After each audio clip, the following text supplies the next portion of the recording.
سلام عزیزان، حالتون چطوره؟ خوش اومدید به یک ویدیوی دیگه و به یک موضوع جذاب دیگه از کانال یوتیوب من.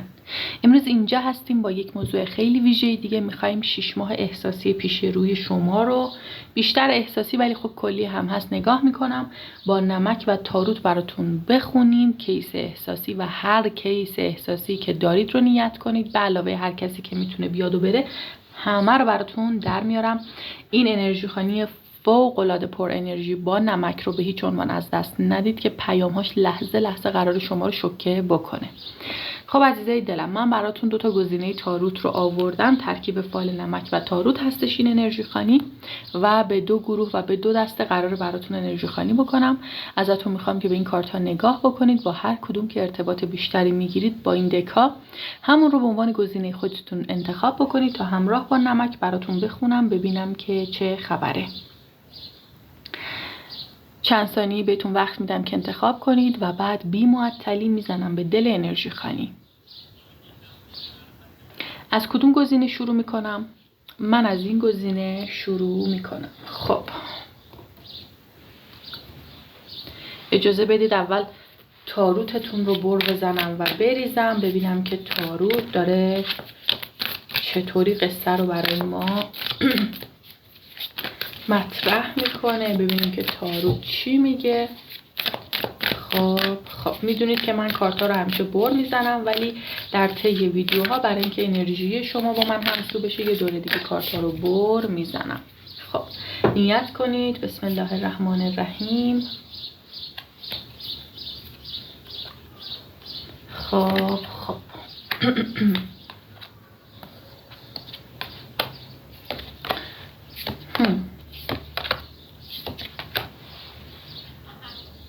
خب بریم ببینیم نمک براتون چی داره. خب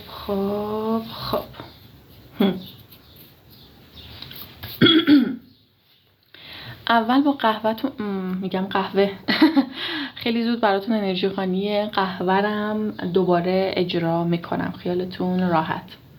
فکر کنم با دیدن نمک خیلیاتون دلتون خواست که قهوه با نمک همراه بشه، برای همین یهو اومد به دهنم. اول میخوام نگاه بکنم که ببینم تاروتتون به من چی میگه. راستشو بخواید تاروتتون داره صحبت میکنه از کیس احساسی که توی زندگی برای شما سردرگمی های خیلی زیادی ایجاد کرده، با وجودی که یک ظاهر معقول، منطقی، عاقل و بالغ داره، اما آنچنان زندگی شما رو به سردرگمی و مشکل کشونده که اصلا دیگه نمیدونید باش چیکار بکنید. فردی هستش که خودش یا میتونه حرکتی به حالت اعتیاد داشته باشه، یعنی خودش به دودی، دمی، الکلی، چیزی اعتیاد داشته باشه، و یا اینکه باعث ایجاد یک اعتیاد در شما شده. مثلا اصلا حال و حوصله دیگه نمی‌کنید کاراتون رو انجام بدید، 24 ساعته فقط در حال اسکرول کردن گوشیتون هستید، در حال گشتن توی اینستاتونید، همچین چیزی، و باعث ایجاد عادت‌های مخرب شده. آزار و اذیت این فرد، بلا تکلیف بودن ارتباطتون با این فرد باعث شده که یک پا در هوا بشه زندگیتون، یک همچین چیزی. فردی هستش که به شدت هم اعتماد به نفس شما رو پایین آورده، شاید خیلی گیر میداده یا گیرهای نامحسوس میداده، برای همین اعتماد به نفس شما رو تا حدودی آورده پایین. این فرد به شدت به صورت پنهانی شما رو چک میکنه و دارم میبینم که 7 وعده هستش، به احتمال خیلی زیاد از همون وعده‌ای که این فرد به زندگیتون وارد شده. حالا وعده ها توی انرژی خوانی های عمومی تا حدودی نسبی هن. ولی خب از وقتی که این فرد وارد زندگیتون شده تا حدودی خیلی احساس میکنید همه چیتون به هم ریخته، به خاطر اینه که این فرد خودش سنگینی خیلی زیادی همراه خودش داره. شاه جام و شوالیه سکه میتونه به ماهای عنصر خاک و عنصر آب اشاره بکنه، یعنی فرد مد نظرتون متولد یکی از این عناصره. و دارم میبینم که این به هم ریختگی ها رو برای شما به وجود آورده. خیلی دارید سعی میکنید که سر از کار این فرد در بیارید، به صورت پنهانی دارید چکش میکنید، به صورت پنهانی دارید سعی میکنید از احوالات این فرد سر در بیارید، ببینید که داره چیکار میکنه، چه تصمیمی قرار براتون بگیره، یا با اون نشانه هایی که از این فرد میتونید پیدا کنید تصمیمی که بخواد برای شما بگیره رو بخواید پیش بینی بکنید برای خودتون، یه همچین چیزی. شما رو در رویا رها کرده. یعنی هی دارید تو ذهنتون با این فرد یا دارید دعوا میکنید یا دارید زندگی میکنید یا دارید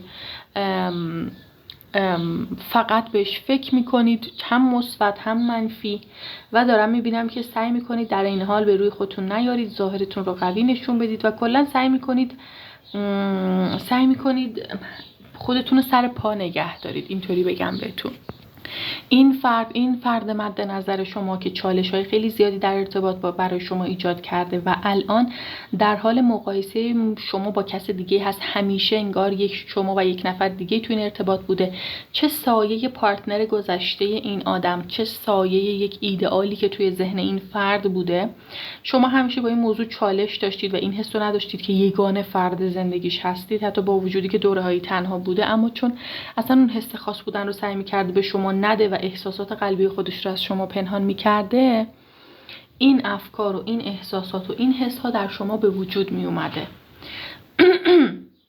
این فرد روی وعده 2 به سمت شما برمیگرده. این فرد روی وعده 2 در مقایسه‌ای که اینجا داره شما رو انتخاب میکنه. هرچند که من میبینم خیلیاتون وقتی که این آدم برگرده خیلی سعی کنید که باش مقابله کنید، با وجودی که دوستش دارید، ولی باش درگیر بشید، باش بحث کنید، نخواید قبولش کنید.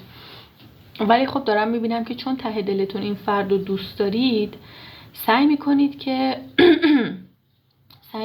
که ببینید آیا این فرد حاضر به جبران هست، حاضر به درست و حسابی توی این ارتباط حضور منسجم داشتن هست و انگار تلاش خواهید کرد یا دارید تلاش میکنید که این فرد رو محک بزنید. این خیلی جالبه برای من. دارید سعی میکنید این فرد رو محک بزنید، ببینید آیا ارزشش رو داره. یک دوره دیگه بخواید آیندهتون رو با این فرد به قولی در نظر بگیرید، آینده‌ای با این فرد برای خودتون تو ذهنتون داشته باشید و براش برنامه ریزی بکنید. اینو دارم میبینم. منتها موضوع بعدی که هستش ورود فرد جدید هست. دارم میبینم که در همین انرژی های نزدیک یا کسی تازه همین الان وارد زندگیتون شده یا به زودی زود قرار وارد زندگیتون بشه. بسیار فرد خوشیومنی هست، بسیار قدم خوبی داره، بسیار کارهای خوبی قراره در حقتون انجام بده. برای بعضیاتون میبینم که این فرد قرار ماندگار باشه، قرار تا ماه‌های طولانی یا سالها توی زندگی شما بمونه و کسی هستش که یک پارتنر به قولی طولانی مدته. برای بعضیاتون هم میبینم که اونقدرها هم طولانی مدت نیست. شما هم میدونید که خیلی طولانی مدت قرار نیست باشه، ولی یک سری خوبی هایی داره، یک سری رفتارهایی داره، یک سری اکت هایی داره که اینطوری هستید که خب بیا باشیم، بیا باشی تو زندگی من. یک همچین چیزی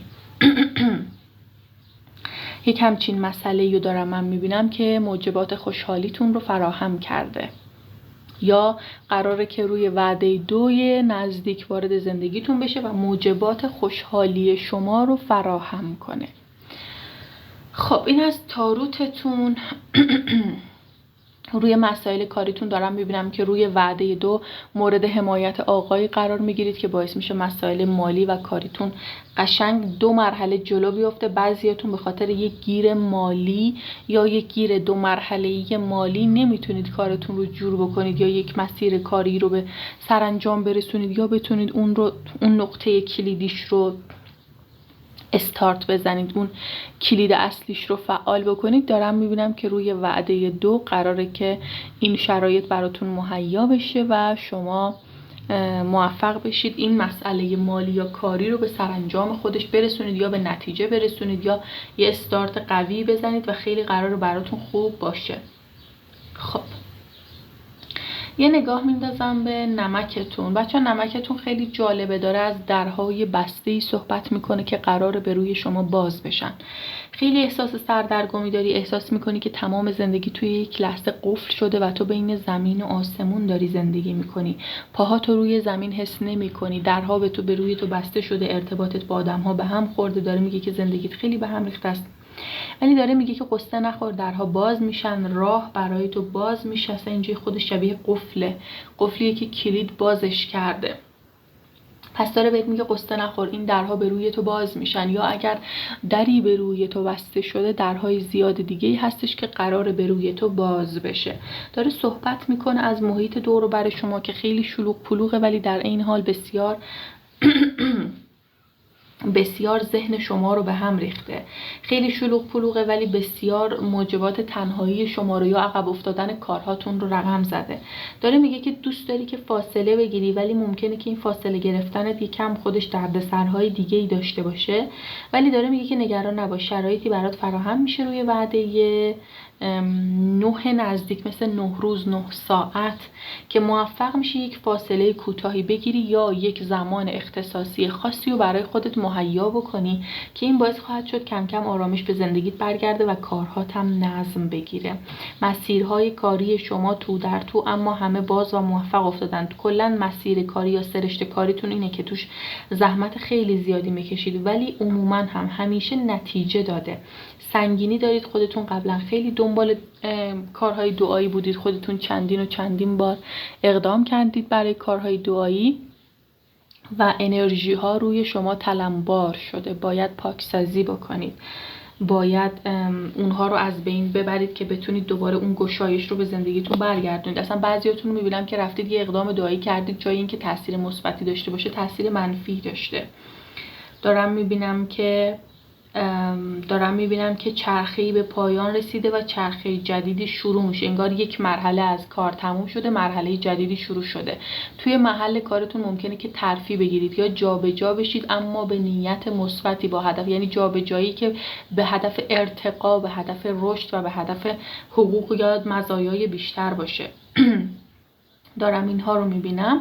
به علاوه دارم میبینم که یک مرحله از زندگیتون رو دارید به اتمام میرسونید، وارد مرحله جدیدی بشید. بعضیاتون پاکسازی که بکنید اصلا از تجردتون به تأهلتون قدم برمیدارید، یا اگر متأهل هستید گیر کردید در این زندگی و میخواید بیاید بیرون، اون راه براتون باز میشه و موفق میشید که بیاید بیرون. در هر صورت یک چرخه تموم میشه، یک چرخه شروع میشه. این رو دارم میبینم. بعضیاتون سودای مهاجرت، دور شدن و کلا جابجایی رو دارید. من کلا جابجایی رو با یک نگاه واقع بینانه برای شماها مناسب میبینم. پرنده خوشخبر، پیغامی از مسیرهای مالی و پول داره میاد که این مسیرهای مالی قراره که خیلی برای شما پر از مزایا باشه. یعنی ممکنه حتی یه پولی باشه که خیلی پول گنده‌ای نباشه، یا خیلی به موقع بیاد و شما یه سود خیلی خوبی از اون ورودی داشته باشید، یا اینکه وارد یک جوی بشید که با وجودی که یا حقوقش یا سودش اونقدر که جالب باشه نیست، اما مزایای خیلی قابل توجهی داره که حضورتون اونجا یا داشتن اون آورده به شدت شما رو خوشحال میکنه.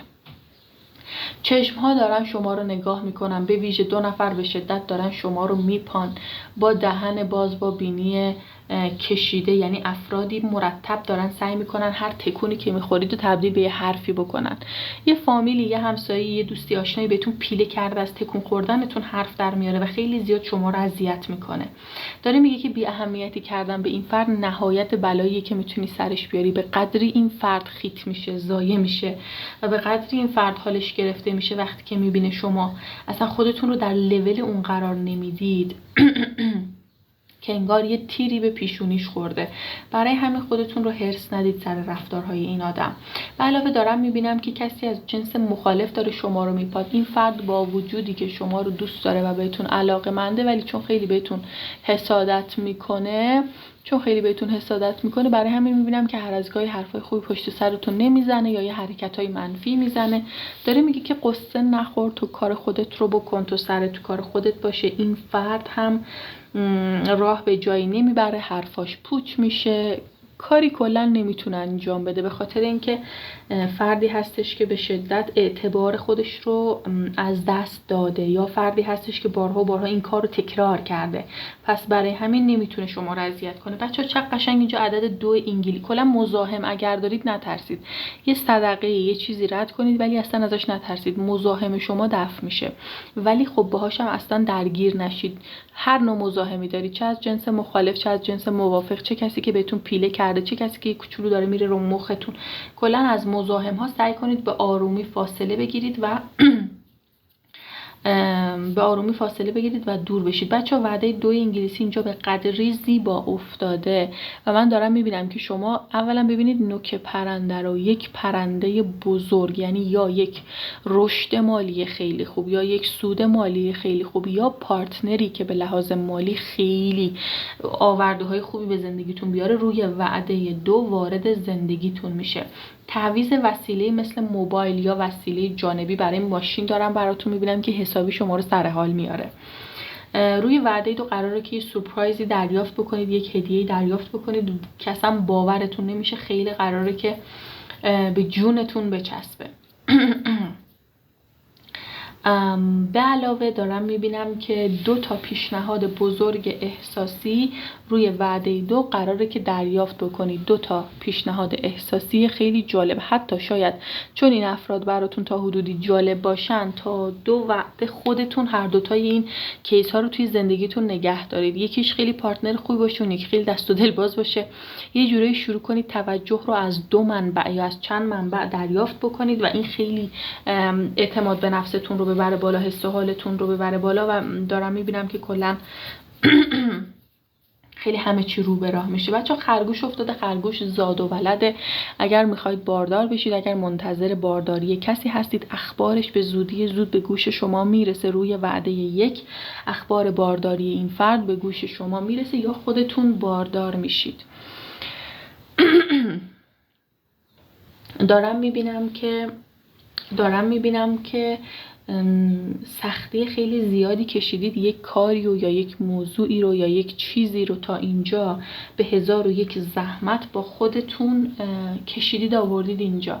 این یک کاری که خیلی سودی که دلتون میخواست و نداشته ولی شما تا اینجا کشوندینش.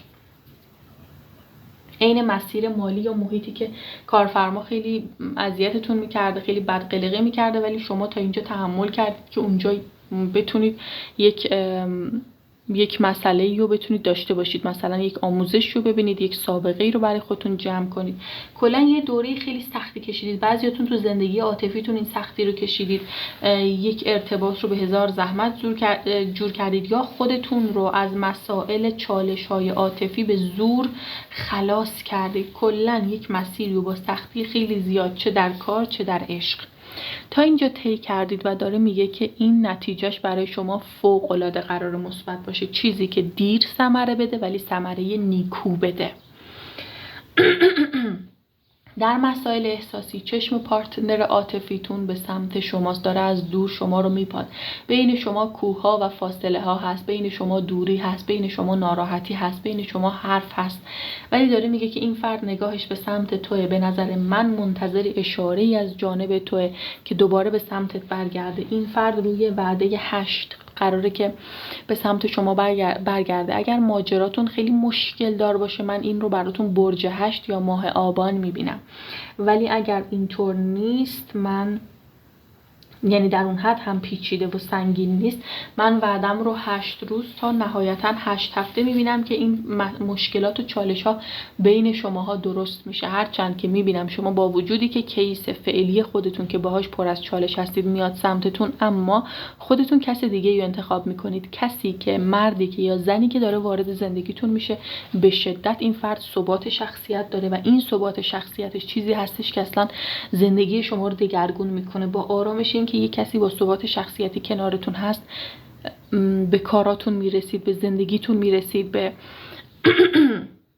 ریتمتون میرسید و لذت میبرید از اینکه حتی با وجود اینکه چالش‌های کاری داشته باشید، چالش‌های حتی بعضیاتون میبینم خیلی چالش‌های ظاهری دارید، یعنی خیلی زیاد میرید باشگاه ورزش میکنید، رژیم میگیرید، نمیتونید وزن کم بکنید. دارم میبینم که همه اینا براتون حل میشه. مشکلات هورمونی دارید، اصلا بعضیاتون این اضافه وزنهاتون زیر این مسائل هورمونی هستش که دارم میبینم اینها وقتی که استرس شما بیاد پایین، حال شما بهتر بشه، قراره که همه و همه درست بشه. بچه‌ها چقدر جالبه، یا وارد یک کار شراکتی میشید یا وارد یک گروه دوستی میشید که این هم قراره براتون خیلی پرفایده باشه. یعنی خودتون هر چقدرم که حالا درست زبر و زرنگید اوکی، ولی بعضی جاها کم میارید. وارد اکیپی یا گروهی میشید که اونها هم خیلی زرنگن، آدمای زرنگن و یه جورایی اون قسمتی از مسائلی که خودتون نمیتونید حل بکنید به خاطر قدرت گروه حل میشه و این شما رو خیلی توانمند میکنه. خب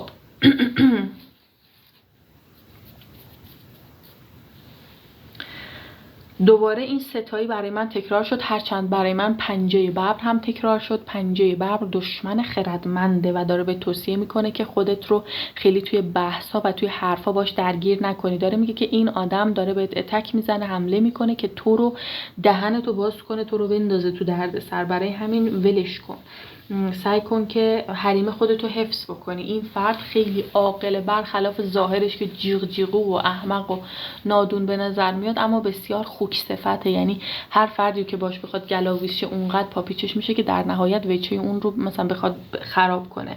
برای همین فاصله گرفتن تو بزرگترین امنیت توئه. پروانه روزهای قشنگ. ببینید خیلی تو سختی هستید، خیلی تو فشارید، ولی وای نستادید، ولی دارید میرید جلو.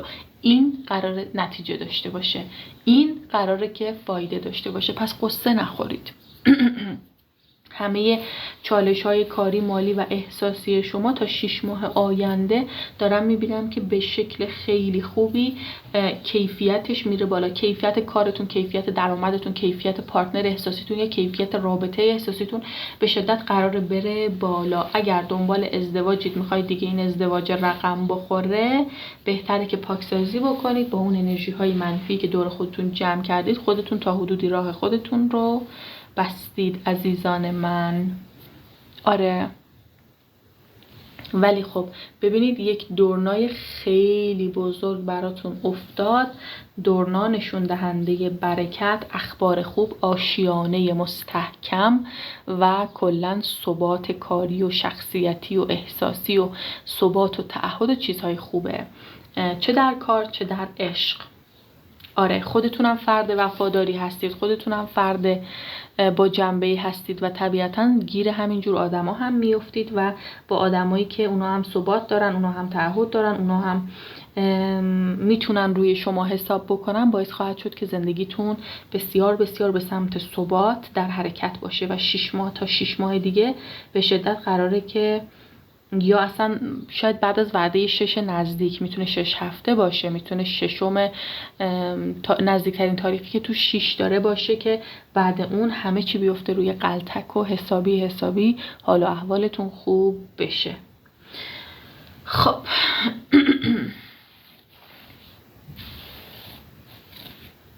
صافش کنم نمک رو. عزیزای دلم، عزیزان گزینه اول، امیدوارم که انرژی خانیتون رو دوست داشته باشید و انرژی خانی باب میلتون بوده باشه.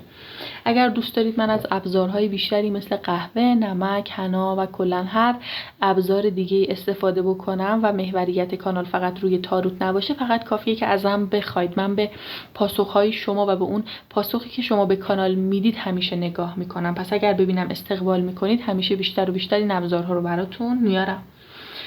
اگر میخواید با خودم صحبت بکنید، چه برای انرژی خانی های شخصی، چه برای انرژی خانی های چه برای آموزش ابزارها برای انرژی خانی، میتونید از طریق اینستاگرام که لینکش توی بیوی چنل هست با من ارتباط بگیرید. اسم پیج اینستاگراممون به همین اسم کانال یوتیوب ماه و مه چنل هست. میتونید اونجا مستقیما با خودم ارتباط بگیرید. نظرات قشنگتون رو برام بنویسید، موضوعاتی که دوست دارید راجبش انرژی خانی بشه. من با دل و جون همه نوتیفا رو چک میکنم.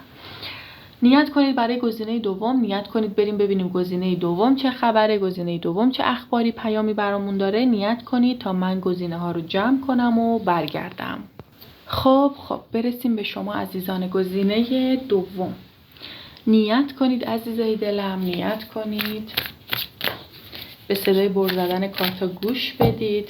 همونطور که میدونید من همیشه قبل از انرژی خانی ها کارتا رو بر میزنم قبل از شروع ویدیو، ولی همراه با شما همین کارو میکنم که تا انرژیتون با من همسو بشه. خب نیت کنید ببینید چه خبره، نزدیکترین انرژی ها چی میگن. خب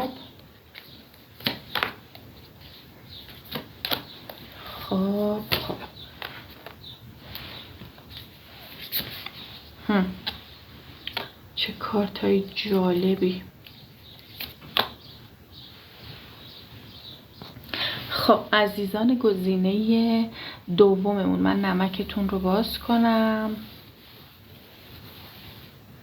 خب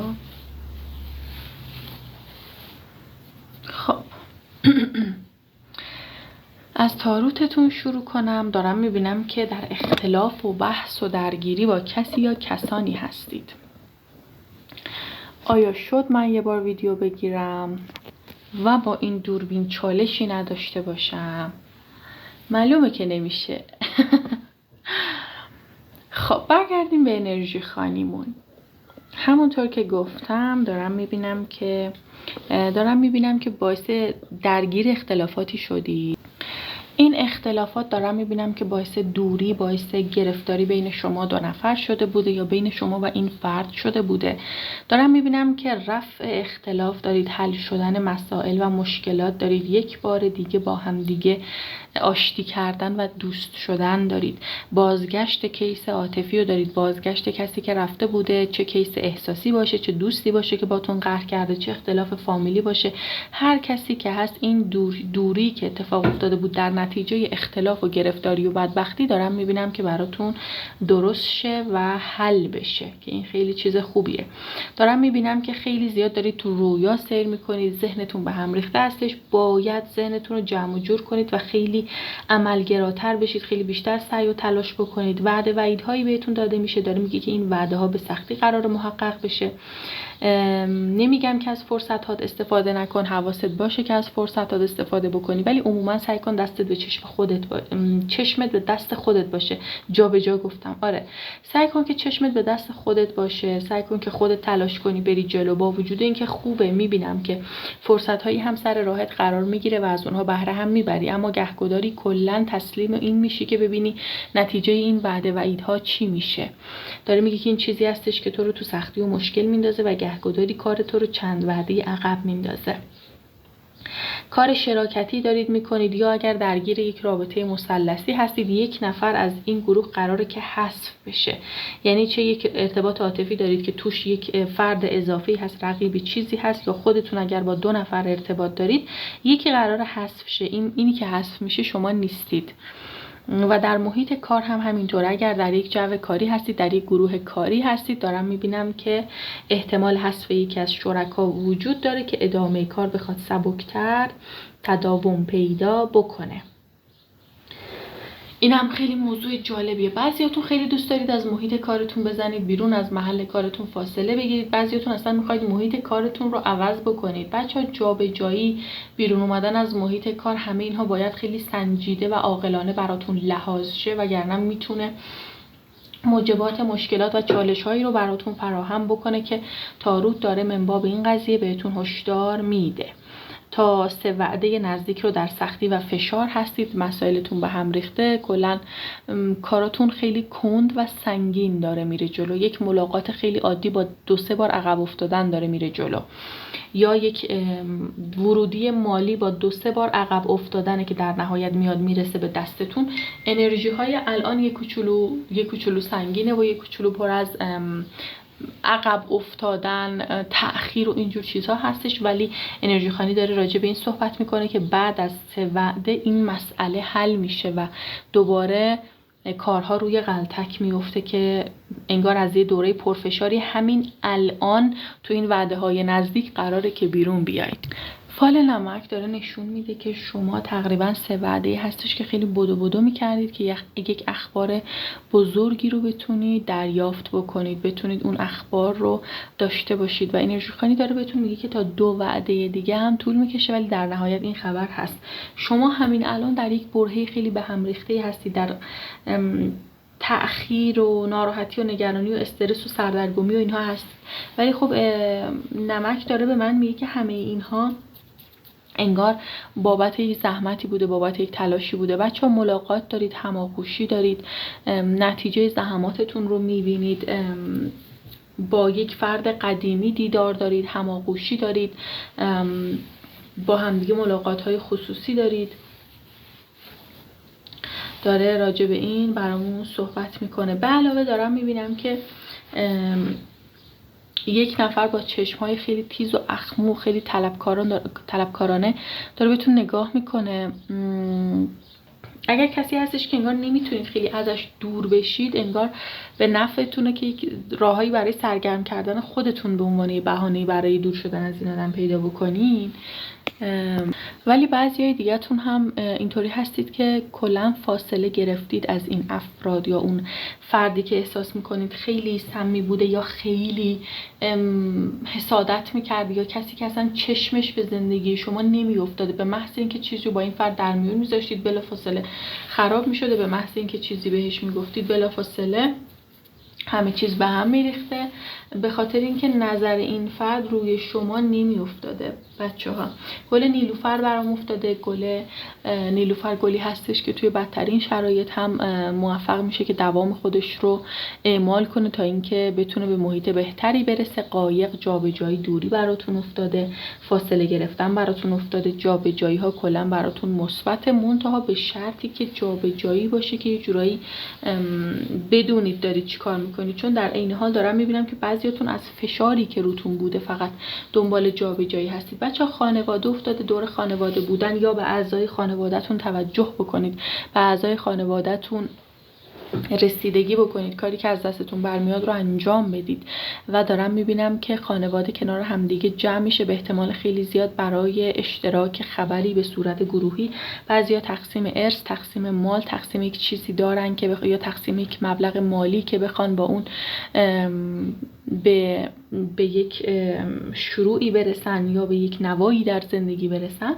به علاوه دارم میبینم که 2 نفر در خانواده هستن که خیلی زیاد دارن دعاتون میکنن، خیلی زیاد دارن براتون آرزوهای خوب میکنن. دعای خیر 2 نفر پشتتون هستش، این رو دارم میبینم. گل لاله نماد عاشقی، نماد علاقه هستش. داره میگه که ملاقات‌های عاشقانه داری، کلا آدم رمانتیکی هستی، از تنهایی خوشت نمیاد، دوست داری که همیشه پارتنر داشته باشی، همیشه پارتنر دائمی داشته باشی. داره میگه که برای فرار از تنهایی دنبال این و اون نرو، توی وعده مناسب همون تایمی که درست در سرنوشتت برات تعیین شده و حل شده، همون موقع برات پارتنری میاد که آرزوش رو داشتی و زندگیت رو برات خیلی پررنگ میکنه، خیلی رنگارنگ میکنه. براتون خروس افتاده. خروس نشون دهنده شهوته. به ملاقات‌های آنی، ملاقات‌های پرهیجان داره اشاره میکنه. به علاوه دارم میبینم که در حال قشنگ پخت و پز هستید، در حال درست کردن چیزی، ساختن چیزی، خوندن برای چیزی، در حال تلاش برای ایجاد چیزی هستید که میبینم روی وعده 4 براتون شمع روشن افتاده. مراد، دریافت کردن آرزو، این رو دارم میبینم. آرزو برآورده شدن که خیلی خیلی زودتر از وعده هستش که خودتون فکر میکنید. خب دارم آقای سیبیلوی رو میبینم که خیلی پرحرفی میکنه، پرحرفی شما رو خیلی خسته کرده.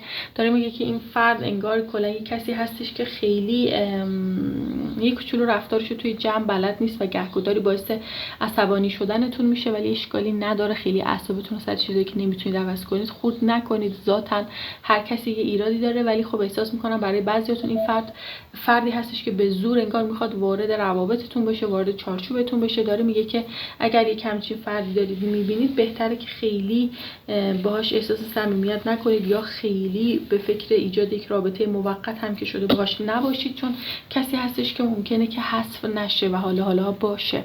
قدم دارید برمیدارید، دارید میرید به سمت چیزی، به سمت مسیری، یعنی خودتون میدونید که تا حدودی در مسیر درستی هستید، با وجودی که اوضاع کم سخته، با وجود که همه چیز به هم ریخته است، ولی میدونید که تو مسیر درستی هستید. میدونید که راه درستی رو دارید طی میکنید، پس این سختی ها رو دارید تحمل میکنید و به جون میخرید. داره میگه که زحمتتون رو میبینید، ثمره این همه تلاش رو خواهید دید.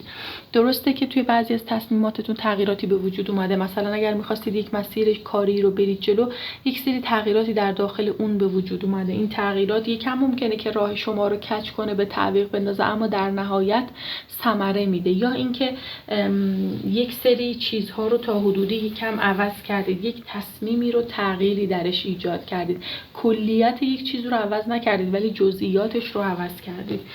داره میگه که این هم اشکال نداره، یکم میتونه تایم شما رو به هم بریزه، ولی تایم بندی شما رو به هم بریزه، ولی در هر صورت کمی هم با تأخیر هم که باشه باز در نهایت به نتیجه میرسید. خب دوندگی 2 دارم براتون میبینم، چشم حسد دارم براتون میبینم. شماها خیلی سنگینی اینا ندارید، شما بیشتر چش خوردید، یه بار چش خوردید، این قبلا هم افتاد، یه نفر انگار شما رو چش زده، زندگیتون و خودتون و کارتون و حال احوالتون رو چش زده. خوبه که یه بار برای این رفع زخم چشم یه اقدامی بکنید که تا این تاثیرات از روی زندگی شما برآورده بشه. حتی چشمی هستش که زیرش حسابی پف داره، زیرش انگار قشنگ حسابی چین اومده. یک همچین کسی خیلی چشم به زندگیتون داره و حتی شاید آدم بدی نباشه، ولی چون رشک میبره برای همین داریم میبینیم که تاثیرات منفی ایجاد میکنه. خب بذارید ببینم قهوه توی این حال، هی میگم قهوه، نمک توی این حالتش به ما چی نشون میده. خب دارم میبینم که خطوط صاف و منظم و کشیده به من نشون میدن که احساس میکنید دارید غرق میشید، یعنی فشار کاری روتون زیاده، فشار زندگی روتون زیاده، خسته اید، انگار دارید سعی میکنید مثلا یه شغلی و خودتون پیش ببرید، در عین حال یه شغل ثابت هم دارید، انگار دارید تلاش میکنید شغل خودتون رو راه بندازید، در این حال یک شغل ثابتی هم دارید سعی میکنید به استقلالی برسید، به آرامشی برسید، ولی الان انگار باید کارو بکنید، الان باید اون زحمت رو بکشید. فلش افتاده، داره میگه که میری به جهت درست، کارها سرعت میگیره. درسته که در فشار هستی،